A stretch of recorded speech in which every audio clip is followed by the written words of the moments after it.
yang terpenting dalam hidup ini apa sih? Yang terpenting itu harapan. Benar. Apa yang kita bangun bisa hilang. Cita-cita kita, mimpi kita, ya kan? Pekerjaan kita, bahkan usaha bisnis yang kita bangun semua bisa hilang. Tetapi satu yang gak boleh hilang, yaitu harapan kita. Betul. Kenapa? Karena dengan kita memiliki harapan, kita bisa mengembalikan kembali. Kita bahkan bisa membangun kembali apa yang sudah hilang. Seperti bangun sumber daya setiap wanita, khususnya dari dalam. Nah, banyak kadangkala begini, wanita berpikir, udah aku pokoknya udah kawin, udah selesai semuanya. Betul. Ya kan. Kemudian aku ya udah aku habisin di dapur dan ya sudah beginilah. Nah, padahal enggak begitu loh. Kadang sebagai wanita kita itu dipanggil bukan hanya untuk melahirkan secara biologis ya. Betul. Yang saya yakin dan percaya bahwa sebagai wanita kita juga dipanggil untuk melahirkan. Selain melahirkan secara biologis, melahirkan keturunan, kita juga dipanggil untuk melahirkan harapan, melahirkan semangat. Bagi siapa? Bagi anak-anak kita. Bagi siapa? Bagi orang dalam rumah kita. Bagi siapa? Bagi suami kita. Nah, kadangkala banyak banget ya wanita-wanita yang mengalami kekerasan dalam rumah tangga, kemudian mereka mengalami penganiayaan, bahkan banyak tuh wanita mengalami ketidaksetaraan ya, baik lewat pekerjaan. Nah, itu yang sedang saya kerjakan hari-hari ini. Saya memotivasi banyak wanita untuk mereka berani berdiri di atas kaki mereka sendiri, bukan untuk menyombongkan diri, tetapi untuk bersuara bahwa mereka juga kaum yang patut diperhitungkan. Tidak hanya itu, saya juga melatih anak-anak muda ya, bagaimana menemukan potensi mereka, apa yang sesuatu yang kuat dalam diri mereka yang harus mereka keluarkan. Karena begini, banyak anak muda selalu melihat keluar, yang itu hebat, yang ini hebat. Belum lagi sosial media zaman sekarang ya Mbak ya, terpampang luas begitu banyak sosok idola begitu loh. Dan kita sibuk berbicara, sibuk melihat, tapi kita lupa untuk melihat ke dalam diri kita sendiri, mendengarkan batin kita sendiri, apa sih yang di dalam diri kita yang sebenarnya bisa kita gali begitu loh.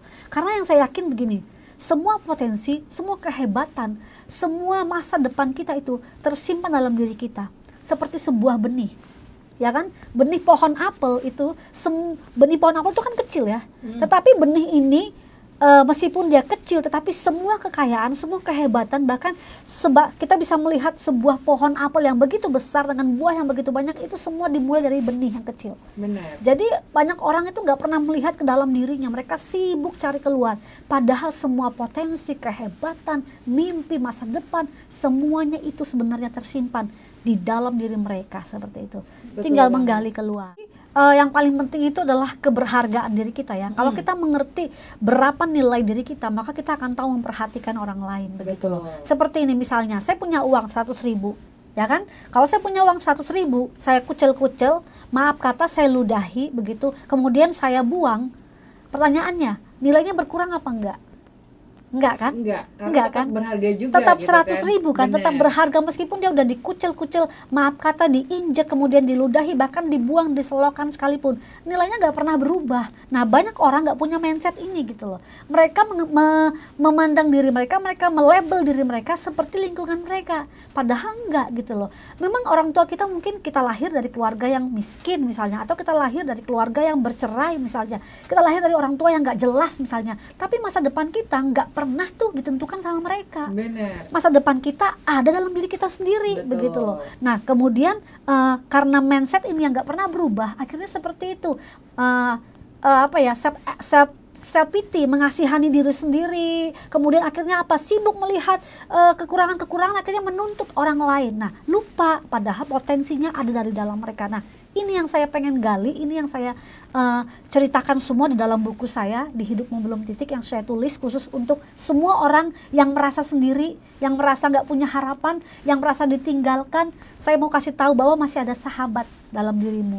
Gimana caranya? Ada dalam buku saya, semua sudah saya tulis ya, 30 hari perjalanan penuh harapan. Nah, saya berdoa dan saya berharap ketika teman-teman atau siapapun Anda yang membaca buku saya, Anda memiliki motivasi bahwa hidupmu belum titik. Nah, banyak orang seringkali begini Mbak, dia itu gampang naruh titik dalam hidupnya. Misalnya begini, aku jelek, aku miskin, ya kan, aku sakit-sakitan, aku nggak cantik begitu, ya udah titik. Padahal enggak gitu loh. Padahal misalnya begini, aku gemuk, ya kan, Dia merasa bahwa nggak berharga karena banyak orang dengan tubuh langsing, tubuh yang lebih cantik, lebih ideal menurut dia. Ya. Iya begitu. Jadi dia menjudge dirinya sendiri, dia melabel dirinya sendiri. Dia bilang aku gemuk, ya udahlah aku begini aja. Padahal nggak, itu belum titik. Nah kadang-kala kita suka ngasih titik di dalam hidup kita, padahal masih koma gitu loh. Aku emang gemuk, tetapi, nah harusnya kita begitu, aku Betul. emang gemuk, aku emang anak miskin, aku emang dari keluarga biasa, tetapi aku juga punya kesempatan untuk membangun kehidupan yang lebih baik. Seperti itu, saya mau mindset ini dibangun dalam generasi muda, khususnya teman-teman yang ada di Borneo, yang ada di Kalimantan, khususnya Samarinda terlebih khusus. Jadi ini yang saya mau bangun, dan saya bergerak di bidang itu. Saya memperlengkapi wanita-wanita, kenapa? Karena saya punya keyakinan, punya mimpi bahwa setiap wanita itu memiliki potensi untuk mengubah generasinya. Siapa itu? Karena dia akan jadi ibu, Betul. dia akan jadi mama, dia akan melahirkan lagi generasi berikutnya. Bayangkan ya, kalau mama-mama atau ibu-ibu atau para wanita nggak pernah diperlengkapi, nggak pernah belajar, nggak pernah mau berubah, kita bisa bayangkan tuh generasi seperti apa yang bakal muncul, ya kan? Nah, makanya kenapa satu bangsa kalau mau maju dilihat dari wanitanya. Kalau wanitanya suka belajar, wanitanya punya mindset yang benar, berharganya benar, meletakkan keberhargaan dirinya di tempat yang benar, bukan karena apa yang dia bangun di luar, tapi karena apa yang ada di dalam dirinya yang nggak bisa hilang, yang nggak bisa diambil oleh orang lain. Maka kita bisa melihat perbedaan. Orang-orang seperti ini pasti beda banget hidup. Gini, seseorang pengen jadi bos, oke lah. Seseorang pengen bisa memimpin, bagus. Tetapi tanpa dia bisa memimpin dirinya sendiri, dia nggak akan pernah bisa jadi pemimpin. Karena pemimpin yang sebenarnya adalah orang yang bisa memimpin dirinya terlebih dahulu.